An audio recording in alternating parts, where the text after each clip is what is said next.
It's once again a good day, a blessed day, because ang ganda ng bukang liwayway. Sarap magising ng umaga dahil makikita mo ang sinag ng araw. You'll appreciate that this day is a given day again. Binigay ng Diyos sa atin. And of course, ang araw na ito, pag pinagkaloob niya sa atin, ay mayroon din siyang sustaining provision na kanyang ipinagkakaloob. Magandang umaga muli sa aking mga kapitbahay, sa aking mga kalugar, lahat tayong mga residente ng Little Baguio. Itong inyong abang lingkod, Pastor Cyril Ganancial muli, na hangad na ang ating mga tahanan ay maidulog sa grasya ng Diyos, sa trono ng Diyos, upang kanyang kalingahin sa araw na ito. Maraming salamat na tayo pinagkauluban uli ng Panginoon ng malusog na pangangatawan. I hope and I pray that all of us dito sa lugar na ito ay healthy, safe pa rin, although another 24 hours lockdown na naman tayo, total lockdown na naman tayo ngayon.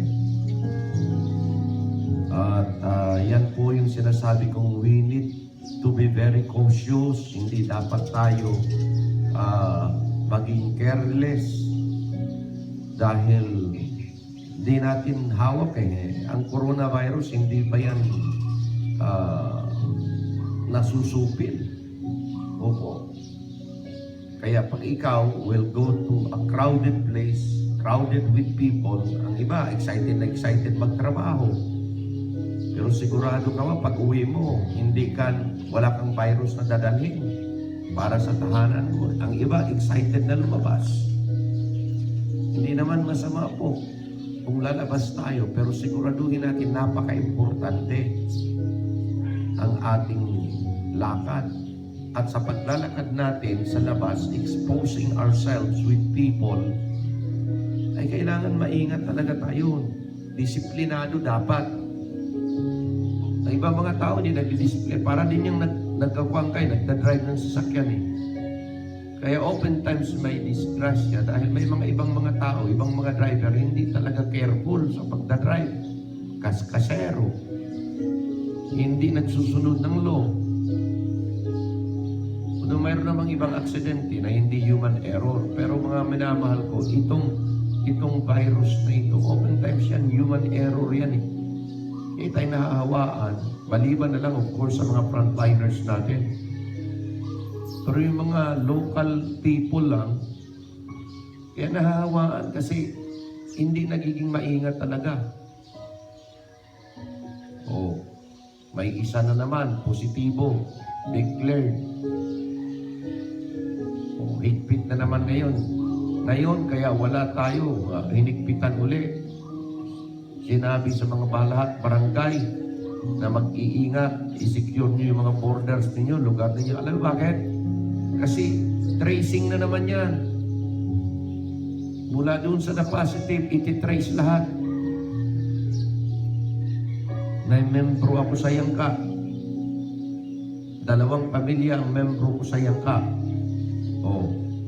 Ang iba matatanda pa. Kaharap lang po. Yung naging positive, kaharap lang po ng bahay ng membro ko.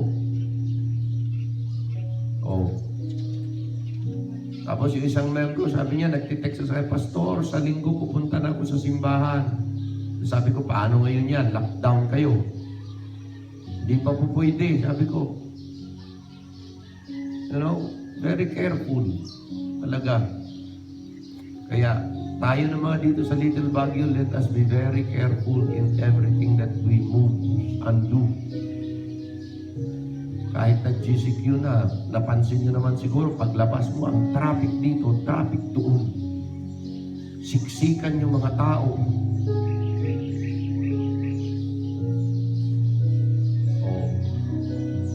Diyan yan, sa pagsiksika ng mga tao, diyan yan. dyan yan, palipat-lipat. Kaya ingat talaga. Kaya sabi ko, I hate crowded place. I don't want to go sa lugar na crowded yung mga tao. Mas maganda nga ina-appreciate ko yung mga kaibigan ko mga pastor, malaya na silang makakilos, lalo lang ng mga pastor sa bundok. Dito wala. Libre kaming maguha ng mga prutas, libre kaming lalakad-lakad dito kasi wala namang tao rito Libre kaming mangalkal ng kamote, manguha ng saging. Sabi ko, mabuti mapalad kayo. Yun po talaga ang isa sa kinakailangan natin bantayan. Hindi pa po tapos. Wala pang cure. So, sabi ko nga sa mga membro ko, 1 buwan pa bago ko kayo papuntahin sa simbahan. Paano ito? Dito na naman. Nag-lockdown na naman tayo. Ibig sabihin yan, huwag pa muna. Mahirap yung alanganin Nag-usap nga kami ng misis ko. Sabi ko, alam mo, dapat yung ating mga government officials, pag may nakabinbin pa na walang pa, halimbawa, chinek, inaantay pa yung swab test. Although yung mga rapid test ay negatibo na, tuloy-tuloy ang rapid test. Walang nagiging positive. Sabi ko, within 12 days na. 12 days. Tapos, lo and behold, dumating yung swab test. Positive pala yung sa ganito. Paano nangyari? Ito na naman. Sabi ko hindi ako magiging kampante. Hindi muna ako lalabas. Ang mga swab test na yan, antayin muna natin. Para hindi magkandara din yung ating mga government officials. In fact, dapat yung mga government official natin should think na habang may nakabinbin pa na test, swab test, ay wag muna. Bantayan muna lahat. Pag na-find out na yung swab test ay negatibo na, doon na lang. Para yung mga tao naman, kampanting lalabas. With following the proper protocol na guidelines sa GCQ. Kaya sabi ko, ang disiplina talaga, wala yan sa government officials. Nasa mga tao talaga. Nasa mga tao.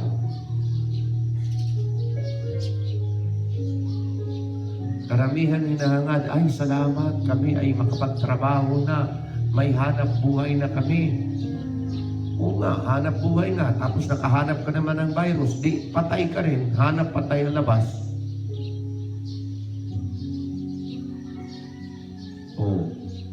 Kaya hindi wise So, pasalamat po tayo. Wala pa tayong hawa, wala pa tayong sitwasyon na sana wag mangyari dito sa Little Baguio, mangyari sa Yangka. Ngayon, ang government official natin nagkakandara pa. Nakita ninyong kanilang sinanitize na naman yung lugar. At tinitrace ngayon kung saan yan, sino yung mga kakontak na mga tao. Di ba dali ho yan?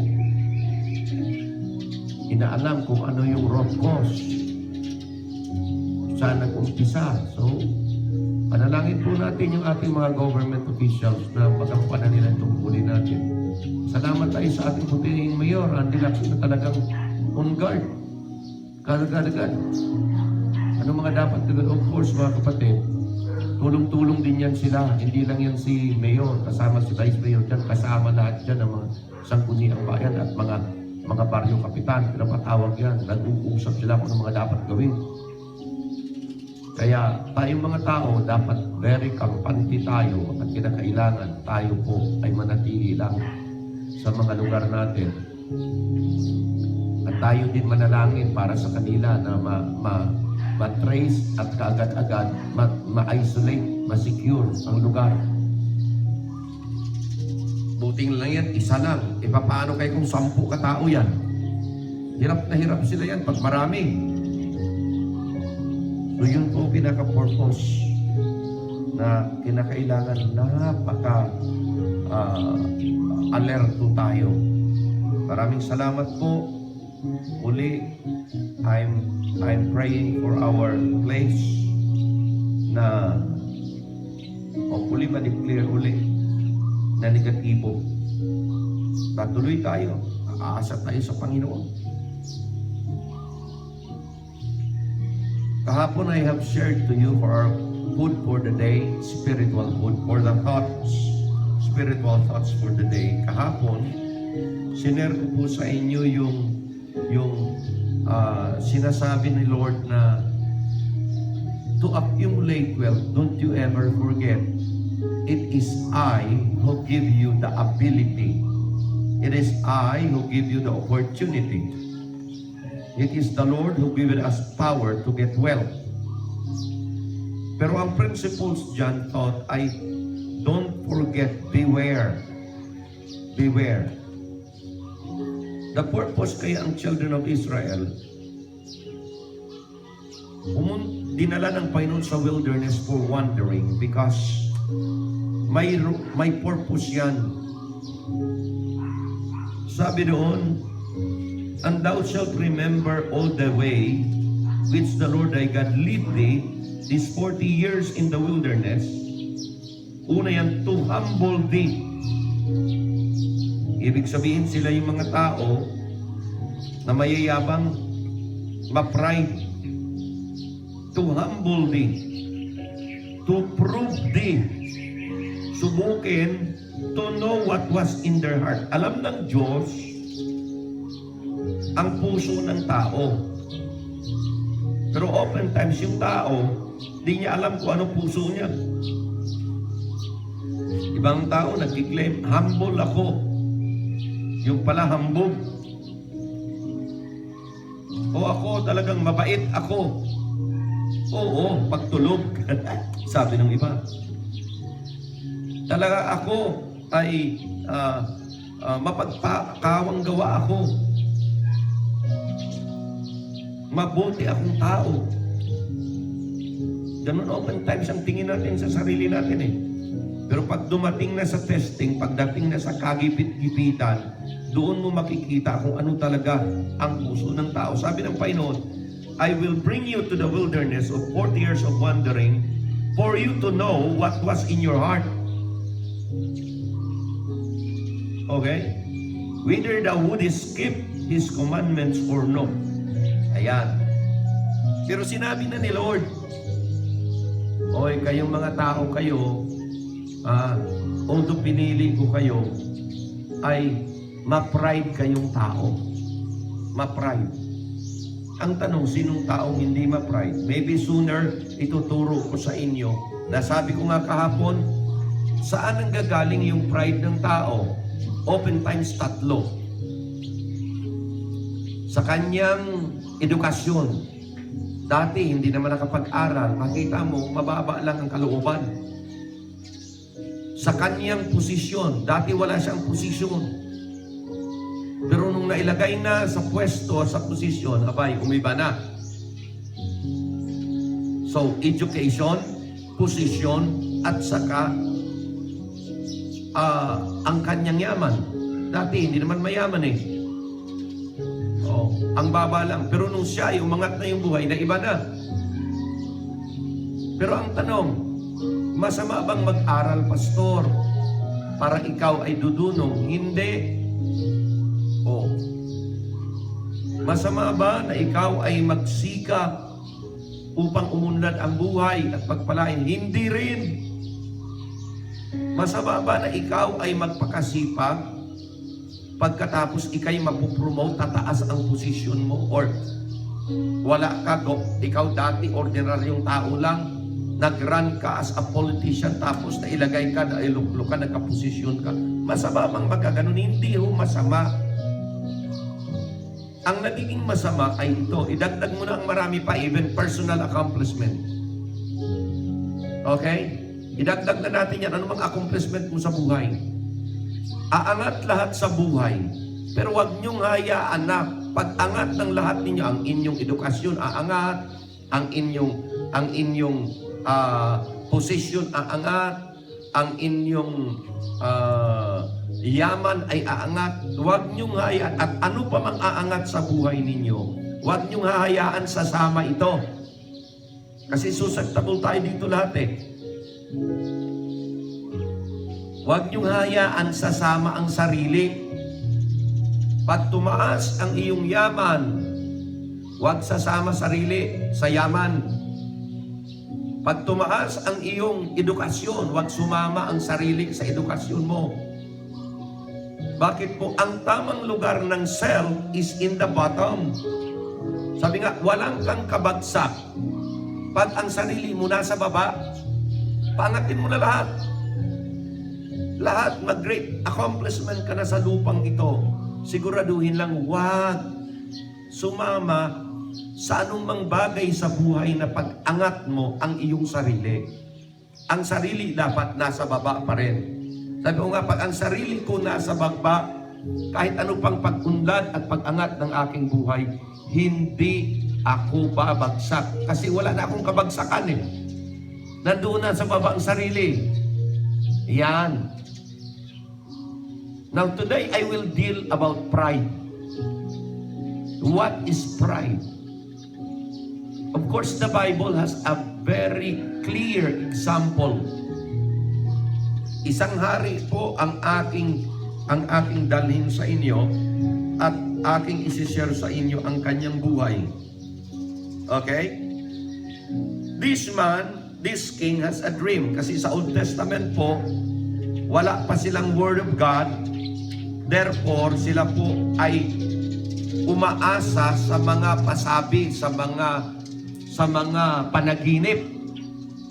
At doon naman kumikilos kasi ang Panginoon through dreams. Through dreams. Wala pa silang written Word of God. So the Lord will speak to them through the prophet, through the dreams. And there would be prophet that will be interpreting it. Yan ang sistema sa Old Testament. Kasi in the Old Testament, all the kings, when they do move, mayroon po silang spiritual leader. Mayroon pong nag-a-advise sa kanila na spiritual leader who knows the oracle, the laws, the guidelines of God. Ayan. So dito, sa tagpong ito, he was the king of Babylon, Medes at saka Persian. And then, mayroon siyang mga counselors. Isa sa counselor niya ay walang iba kundi si Daniel. He was a Jew, tapos nadala siya sa Babylon, and he was the advisor of the king. At maraming lumipalipat-lipat na king, papalit-palit na king, si Daniel was there, helping. Now, na naginip, alam niyo kung sino yan? That is King Nebuchadnezzar na naginip siya. Hindi niya ma-interpret.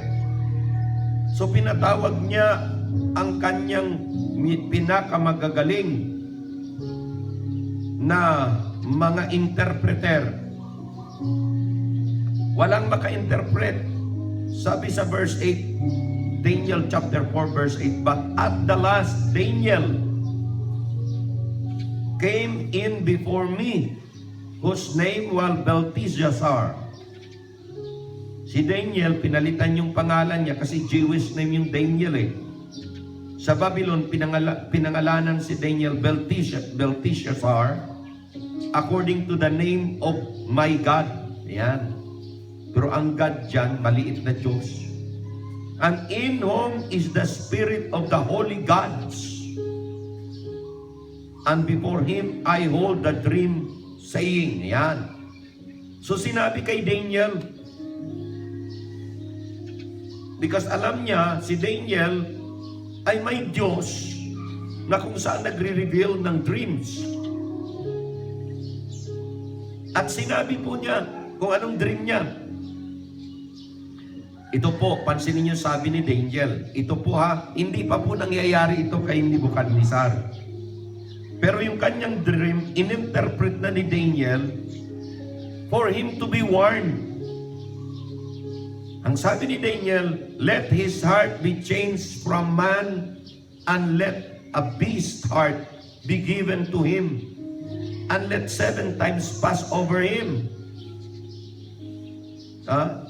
This matter is by the decree of the watchers and the demand of the word of the holy ones, to the intent that the living may know that the Most High ruleth in the kingdom of men, and giveth it to whomsoever he will, and sitteth up in the bases of men.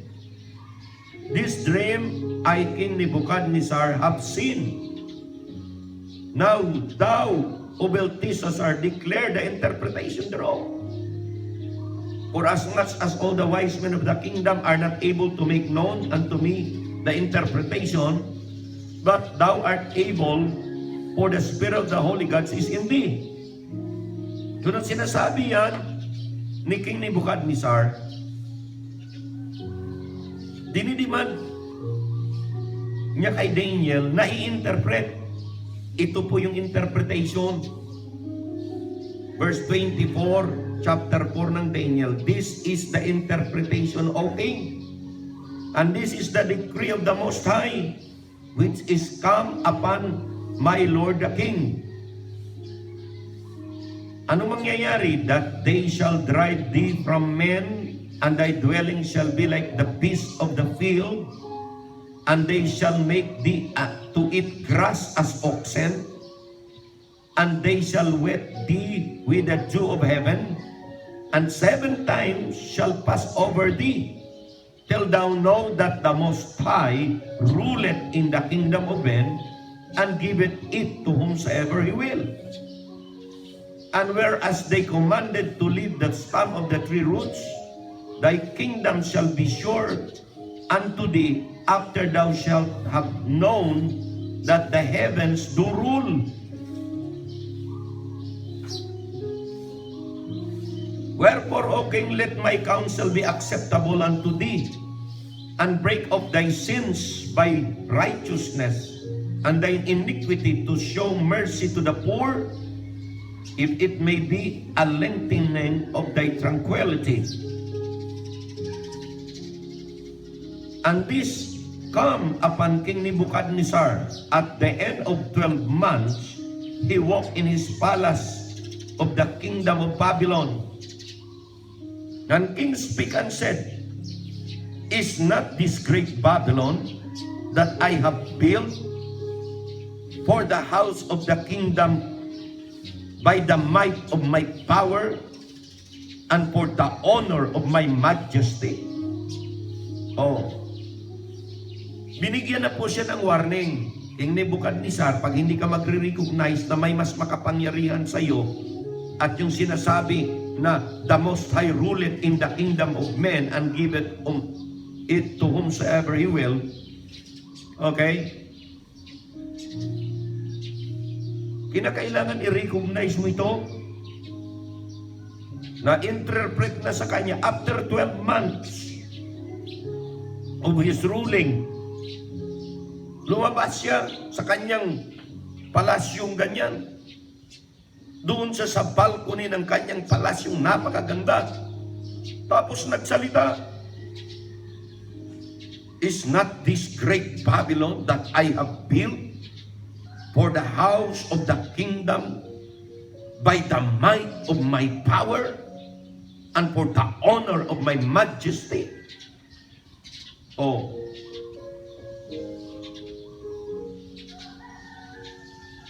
mga minamahal ko, minsan may mga pahabol ng warning, pasabi na sa atin ng Panginoon, that we need to change our ways ahead of time. Pero marami pa rin po na hindi nakikinig. Ano ang ginagawa? Sige lang, wala lang, tuloy pa rin sa kanilang ginagawa. Ngayon, dumating na ang oras, di pa rin maingat, pinadalhan ng crisis, pinadalhan ng COVID-19. O, ano tayo ngayon? You know what? Kuminsan, ang testing ng Diyos ay ibinibigay niya for people to recognize, for people to see na God is ruling. God is in control. Kahit ano pang kapangyarihan mo dito sa lupa, kahit ano pa ang yaman mo dito sa lupa, kahit ano pang talino mo dito sa lupa, you must recognize God is in control. You must recognize that you are not higher than God. At sinabi na sa kanya, King, maaalis sa iyo yung kingdom. Maging katulad ka, ang hindi mo eh. Ang sabi diyan, that they shall drive thee from men. Oh.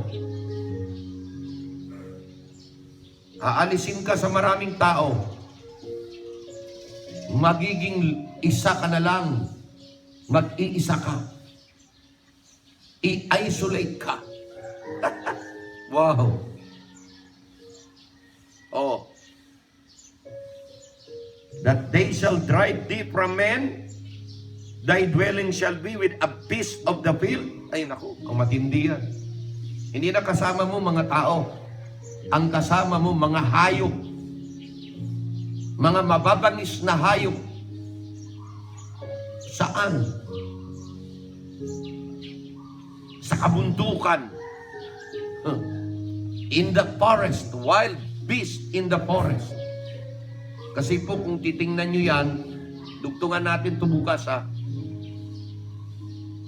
Inalis po siya sa pagiging hari. At siya po ay parang naging hayop. Kung sa bagay, ang pride talaga, ang ugali niya ay parang hayop talaga. So, ang ginawa ni God, inalis sa kanya yung kingdom. Ang ginawa ni God, inalis siya sa lipunan ng mga tao. At siya po ay dinala sa lipunan ng mga hayop, sa lugar ng kahayupan. At naging kamukha siya ng hayop. Bukas, babasahin ko po sa inyo. Why? Anong dahilan po? Bunga ng pride. Resulta po ng pride. In the New Testament, sinabi niya, bukas ko na lang babasahin yan, pride goeth before destruction. Madidestroy ka talaga. Bukas din, baka madidiscuss ko sa inyo ang level ng pride. Pastor, mayroon ba yun? Opo.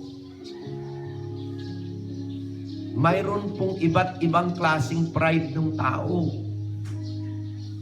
Akala ko wala. Mayroon din pong level yung humility.